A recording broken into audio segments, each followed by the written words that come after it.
my channel and thanks for watching my videos and I hope आप सब बहुत अच्छे हैं।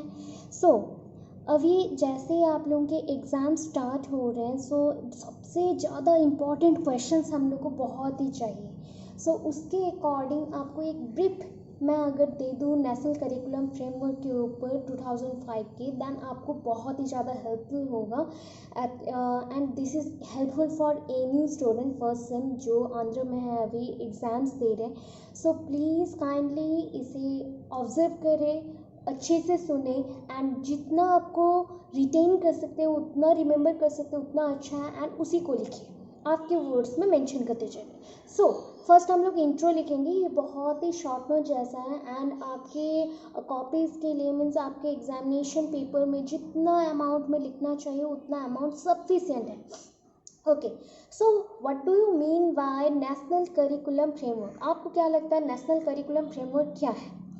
Normally national curriculum framework, curriculum means तो जानते हैं, curriculum that means a race course, that means एक one kind of process or group of processes or group of steps which is involved in the education system to modify the education system in proper way and to direct the education in proper path, so that this type of education system is important for our India to guide every person to know about their future rights and know about their opportunities and everything what they need.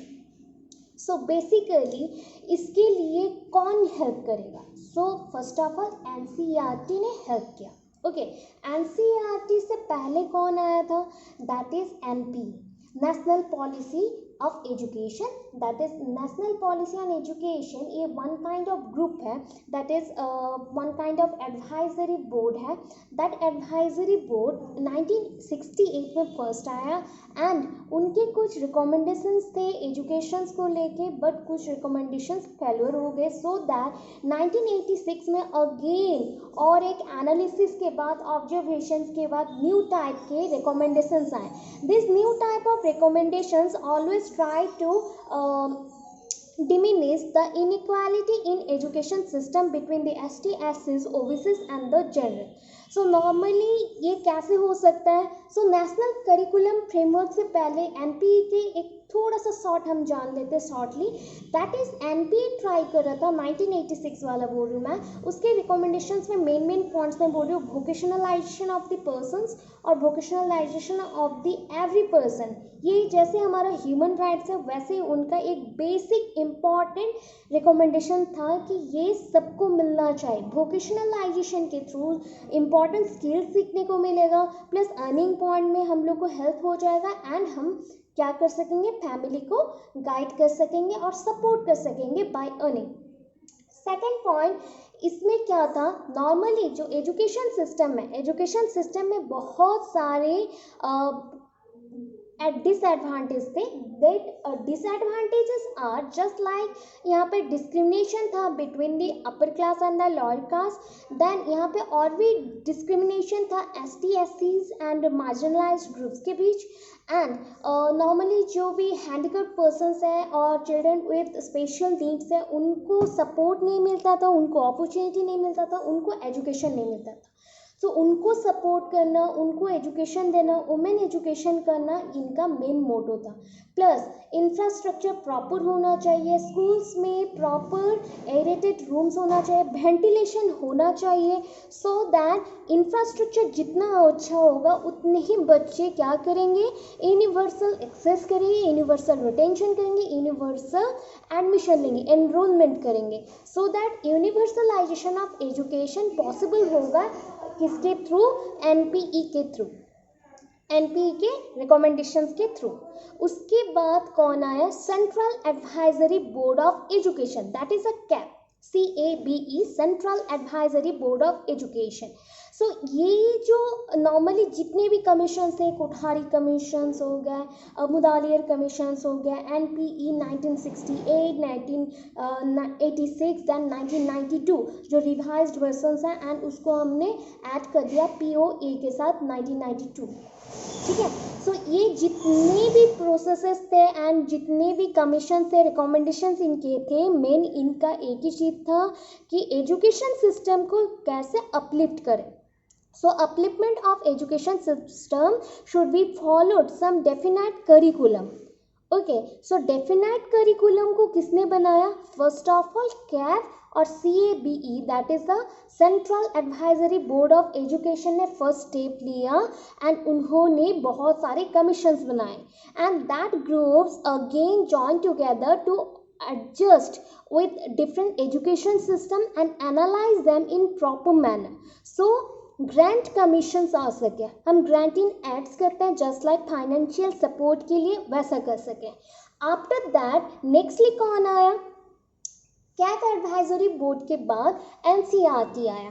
So NCERT education system में जो लू false चल रहे थे, that means जो भी छोटे मोटे ऑब्स्टेकल्स थे, जस्ट लाइक रिसर्चर्स के लिए कोई भी प्लेसमेंट नहीं था, जॉब्स के लिए उतना ज़्यादा एडवांटेजेस नहीं थे, या फिर फील्ड्स ओपन नहीं थे, प्लस जो भी पर्सन्स एजुकेटेड था उसको मस्ट इंग्लिश जानना चाहिए, ये सारे बहुत सारे डिफ़िकल्टीज थे। सो करिकुलम इतना ज़्यादा फ्लेक्सिबल नहीं था। सो NCERT ने क्या किया? एडवाइस किया एंड असिस्ट किया गवर्नमेंट ऑफ इंडिया को फर्स्ट टाइम फॉर्मुलेट करने के लिए। क्या फॉर्मुलेट करने के लिए? One kind of new policies and new programmes के साथ करिकुलम को फॉर्म किया जाए। So that is called reformation in curriculum. Reform, that is a revolution in curriculum बोल सकते हैं, ठीक है। New policies, new recommendations, new programmes के साथ एजुकेशन सिस्टम को और ज़्यादा स्ट्रांगली रूटेड करने के लिए कौन आया? National curriculum framework. अभी नेशनल करिकुलम फ्रेमवर्क 2000 है, 2001 भी है, वैसे 2002 दैन 2005 भी है। सो यहाँ पे आपके सिलेबस में है 2005, सो ऑलमोस्ट सबके रिकमेंडेशन सेम है, but 2005 is very much effective and implemented in every type of education system. कोई भी एजुकेशन सिस्टम में ये फिट हो सकता है एंड अपलिफ्ट कर सकता है। So national curriculum framework 2005 provides a basic for radical change in the Indian education system. Radical change means suddenly कुछ revolution लाना है, revolve करना है, so क्या करना मुझे पड़ेगा? कुछ ना कुछ तो changes करना पड़ेगा। That changes should be possible through the one kind of new curriculum system, and that curriculum होता है हमारा NCERT 2005. So एक review के ऊपर तो ये काम हो रहा होगा ना? So वो review कहाँ से आया? The Indian Education Review July 2000. Okay, the Indian Education Review July 2000 made some interesting observation. कुछ observation पहले करें। Okay, so हम कहाँ थे? दैट इज़ कोई रिव्यू आपको करना है। सो इंडियन एजुकेशन के ऊपर रिव्यूज़ करने के लिए बहुत सारे ग्रुप्स थे, एंड सपोज कैसा रिव्यू होता है? आप एक इंजीनियर है एंड आपने कहीं गया, इंस्पेक्शन किया, that is called the review. उसके अकॉर्डिंग जो भी आपने ऑब्जर्व किया उसको आपने एक प्रोजेक्ट जैसा सबमिट किया रिटन फॉर्म में, that is called review. So Indian education review जुलाई 2000 में बनाया गया, एंड उसके ऊपर उसी ऑब्जर्वेशन पे बेस्ड करके कुछ कुछ पॉइंट्स मेंशन किए गए। That points are listing school knowledge with the child out of school experience. हम लोग लिस्टिंग आउट क्या करेंगे? फर्स्ट ऑफ ऑल तो स्कूल्स को ऑब्जर्व करना है, उसमें जो बच्चे हैं उनको ऑब्जर्व करके जो भी लिंक पॉइंट्स हैं, कैसा लिंक हो सकता है? School knowledge plus school experience, out of school experience. So school knowledge school experience के साथ आउट ऑफ स्कूल एक्सपीरियंस जो भी है, मीन्स आउटवर्डली वो कैसा रहता है क्या नहीं, उसको लिंक करवाया जाए। Discouraging rote learning, normally discourage करना चाहिए, ऑब्वियस है। Rote learning means cramming type, that means repeated practice करना। तो रिपीटेड प्रैक्टिस से क्या होता है ना, आप मेमोराइज कुछ टाइम के लिए कर सकते हैं, बट इफेक्टिवली बहुत लॉन्ग टाइम के लिए रिटेंशन इसके थ्रू पॉसिबल नहीं होता है। Number 3, broadening the scope of classroom learning and making the examination system flexible and responsive to the child's all-round development.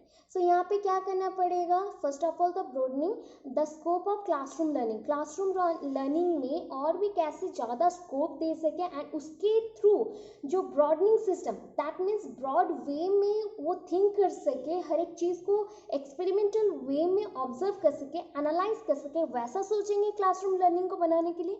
And fourth point में making the examination system more flexible, जो ज़्यादा flexible हो गया तो बच्चों का ऑलराउंड डेवलपमेंट पॉसिबल हो जाएगा। Next, developing a participatory identity, that means हर एक जगह में बच्चा जैसे आइडेंटिफाई कर सके खुद के आइडेंटिटी को, प्लस खुद जैसे हर एक चीज़ में पार्टिसिपेशन ले, वो सोचना। Then none of these recommendations are new. ये सारे recommendations न्यू नहीं है, पहले भी आ चुके हैं, बट कैसे स्ट्रांगली प्रेजेंट हो एंड कैसे स्ट्रांगली इसे इम्प्लीमेंट किया जाए वो चीज़ अब तक नहीं हुआ था। सो उसके लिए NCF 2005 should be commended for vocalizing some of the जो भी प्रोबलिस्टिक जो मैनर्स था, दैट मीन्स प्रोबलिस्टिक हम लोग जो प्रॉब्लम्स थे स्कूल्स में उसको सॉल्व करके प्रोबेबली चांसेस थे वहाँ पे इम्प्लीमेंट करना था वो कर सके, इसलिए नेशनल करिकुलम फ्रेमवर्क 2005 आया। So need of curriculum framework, curriculum is the driving force. Normally जैसे आपका व्हीकल है उसमें फ्यूल डालो तो वो चलेगा, सो आपका यहाँ पे इंडियन एजुकेशन सिस्टम में schools are the vehicle, schools हो गए, यूनिवर्सिटीज़ आ गए, ये सारे व्हीकल्स हैं, प्लस उसको अगर चलाना हो तो प्रॉपर एक करिकुलम चाहिए, curriculum is the fuel. Okay, so ये ड्राइविंग फोर्स है, स्कूल को चलाता है। एंड अगर करिकुलम प्रॉपरली मेंटेन ना हो दैन टीचिंग लर्निंग प्रोसेस कभी भी अच्छे से डिज़ाइन नहीं हुआ बोल के समझ सकते हैं आप। सो प्रॉपर वे में डिज़ाइंड होना चाहिए एंड इम्प्लीमेंटेड होना चाहिए। सो नेक्स्ट चलते हैं again. So question to form NCF, कौन से क्वेश्चन के बेसिस पे आप एनसीएफ को फॉर्म करेंगे। So first of all education system का पर्पस क्या है, वो क्या चाहते हैं कि उसका क्या अचीवमेंट हो, उस पॉइंट को हम बेस्ट कर सकते हैं। Number 2, what educational experiences can be provided that are likely to achieve the purpose. So कौन से एक्सपीरियंसेस को हम एजुकेशनल एक्सपीरियंसेस को यूज़ करें सो दैट हम अचीव कर सकें, हमारे जो पर्पस है उसको फुलफिल कर सकें। Number 3, how can this educational experiences meaningfully organise, कैसे ये जितने भी एजुकेशनल एक्सपीरियंसेस हैं ऑर्गेनाइज्ड वे में कैसे प्रेजेंट हो। सो ब्रीफली हम लोग थोड़ा हिस्ट्री लिखेंगे। ये था क्वेश्चंस जो कि नेशनल करिकुलम फ्रेमवर्क बनाते टाइम आपको क्या रखना है, माइंड में फिक्स करके रखना है कि इसी के बेस पे एक नेशनल करिकुलम फ्रेमवर्क होना चाहिए। नेक्स्ट है brief history, that is the national curriculum framework कब स्टार्ट हुआ। नेशनल करिकुलम जो फ्रेमवर्क 2000 में था वो क्या था कि इनिशियली जो भी इश्यूज था, प्रॉब्लम्स था एजुकेशन सिस्टम में, उसको एड्रेस करने के लिए, दैट मीन्स उसके बेस्ड ही था, ठीक है। एक कमिटी अपॉइंटेड बाय दी, एक कमिटी अपॉइंट किया गया किसके थ्रू, द मिनिस्ट्री। सो एक कमिटी बनाया गया, किसके थ्रू अपॉइंट किया गया, by ministry of the human resource development in the earlies 1990s and उसमें एनालाइज किया गया क्या प्रॉब्लम्स हैं, कहाँ पे इसका रूट्स है, रूट्स में प्रॉब्लम रहता है ना, तो जड़ से हमें प्रॉब्लम को निकाल देना है। सो इसको बर्डन फ्री करना है। सो बर्डन फ्री लर्निंग होने के लिए हमें क्या करना पड़ेगा, मेजर रिकमेंडेशंस को फॉलो करने पड़ेंगे। टेक्स्ट बुक में जो सिलेबस है उसको पहले तो डिज़ाइन करना पड़ेगा प्रॉपर वे में। आफ्टर दैट जो जो प्लेसेस में स्ट्रेस देना चाहिए, मीन्स एथिक्स के रिलेटेड हो गया, सोशल वैल्यूज़ के रिलेटेड हो गया, कम्पिटिटिव और एग्जीबिटिंग प्रैक्टिसिंग के ऊपर हो गया, तो उसके बेसिस पे हमें वर्क करना पड़ेगा। आफ्टर दैट गाइडिंग प्रिंसिपल है, दैट मीन्स हमें गाइडिंग प्रिंसिपल एनसीएफ 2005 का क्या गाइडिंग प्रिंसिपल हो सकता है। So first one, the connecting knowledge to the life outside the school, ये प्रॉपर हमने पहले भी पढ़ा था, जो भी इसके फर्स्ट पॉइंट्स थे, ऑब्जेक्टिव्स थे, उसमें पढ़ा था। Number 2, ensuring that learning is shifted away from the rote method से शिफ्ट करके लर्निंग को चलाना है. Then number 3, enriching the curriculum to provide all round development of the child. So यहाँ पे टेक्स्ट बुक के बेसिस में अगर कोई बच्चा फिक्स हो गया ना तो उसका ऑल राउंड डेवलपमेंट पॉसिबल नहीं हो सकता. तो ऑल राउंड डेवलपमेंट पॉसिबल होगा अगर हम लोग एनरिचमेंट कर दे करिकुलम में को करिकुलर एक्टिविटीज़, अदर सिलेबस के डिज़ाइन को चेंज कर दे, टेक्स्ट बुक में जो मैटेरियल्स है उसको थोड़ा मॉडिफाई कर दे, थोड़े गेम टाइप मेथड्स यूज़ कर ले, टीचिंग एक्टिविटीज़ जो भी है उसमें थोड़ा चेंजेस ले आए तो ये चेंज हो जाएगा. Number 4, making examination more flexible. सो एग्जामिनेशन को बहुत फ्लेक्सिबल करना है, इंटीग्रेटेड करना है into the classroom life and nurturing and overriding identity. खुद की आइडेंटिटी को जानना एंड पार्टिसिपेशन करना बहुत ही इम्पॉर्टेंट है क्योंकि ये डेमोक्रेटिक कंट्री है. We are live in a democratic country. So social needs क्या है? फर्स्ट ऑफ ऑल तो हम मल्टीकल्चरल वाले सोसाइटी में लिव करते हैं सो दैट हमें different types of local culture and regional cultures के साथ मिलजुल के रहना चाहिए, ना ही डिस्क्रिमिनेशन करना चाहिए कि हम यहाँ के हैं हम वहाँ के हैं. सो हमें यहाँ पे डिस्क्रिमिनेशन नहीं चाहिए. Second thing, hierarchies of the caste economic status. जो मल्टीपल कास्ट सिस्टम्स रहता है, that is a caste system may be defined as various types of cultural and religious factor which divided the upper class people to the lower class people on the basis of their economic balance or economic opportunities what they get from the society or what they get from the different fields of working. So उसके basis में जो divisions आता है तो उस divisions को हटाना है. सो स्टेटस, इकोनॉमिक स्टेटस जो हो गया या कास्ट हो गया उसको डिस्क्रिमिनेशन का एक पॉइंट नहीं बनाना है. Globalisation and spread of market. Normally globalisation बहुत ही इंपॉर्टेंट है. First of all the modernisation, first thing is industrialization, after that modernization, after that globalization. So industrialization means setup of different type of industries in a area so that whenever we get more things, more fibers, more appliances, more electronic gadgets, then our life also differ from the previous one, so that we are more involved in industries and we are getting very much interested towards the westernization process. So western cultures के तरफ हम लोग move करने लगे तो वहाँ से क्या होता है, हम मॉडर्न हो रहे हैं. मॉडर्न के बाद ग्लोबली खुद की कंट्री को प्रेजेंट करना. बट मॉडर्नाइजेशन अच्छी बात है, 50% बहुत अच्छा है, पर बाकी के 50% अपने कल्चर को भी शो करना, अपने कल्चर को पकड़ के रखना, ये इम्पॉर्टेंट था. So globalization and spread of market also depend on our different type of industrialization process and different type of education system which is present in our country, etc. Okay, then competitive global context. Obvious, we are very much hanging between the competitive minds because we are creative, right? We are human beings, so that we are very creative in different things. But we know that as a human being, we also social. So as a social being, we want integration of different cultures, religious process, but we doesn't did things. So ये जो things है, just like जो भी हम लोग ने did किया, that means पहले से कर लिया, और जो भी हम going to do anything as a thing कर रहे हैं. सो इसमें क्या होना चाहिए, लिंकिंग होना चाहिए, ना कि हम ऑलवेज कम्पिटिटिव माइंड रख के ग्लोबली खुद को प्रेजेंट करने के लिए बाकी सारी चीज़ को क्या करें, डिमिनिश करते चले. सो ये पॉइंट नहीं है. Competitive global context plus fast changing world, जो भी फास्ट चेंजिंग वर्ल्ड है उसके साथ खुद को मैच करना भी बहुत इंपॉर्टेंट है. Emergence of new technological choices and living style. Obvious living style के बारे में अपनी बोला मैंने, बहुत लोग ऐसे हैं जो मॉडर्नाइजेशन की तरफ जा रहे हैं, वैसे ही जो आउटर कंट्री है वो सारे क्या हो रहे हैं, हमसे इन्फ्लुएंस हो रहे हैं and wearing saris and wearing Indian clothes, different type of things को अप्लाई कर रहे हैं. So we are modernised and move towards the western culture, they are move towards the Indian culture. ऐसे हो रहा है exchange. So we are globally mixed up, globally integrated with different cultures and different things. Elementary education सबके लिए होना चाहिए, otherwise हमारा education system बहुत ही बैकवर्ड टाइप हो जाएगा. सो ये पॉइंट था and conclusion lastly the social context of education in India दस presents a number of challenges which must be addressed by the curriculum framework, both in its design as well as implementation. So obvious social context के according education system of India को present करने के लिए बहुत सारे challenges हैं.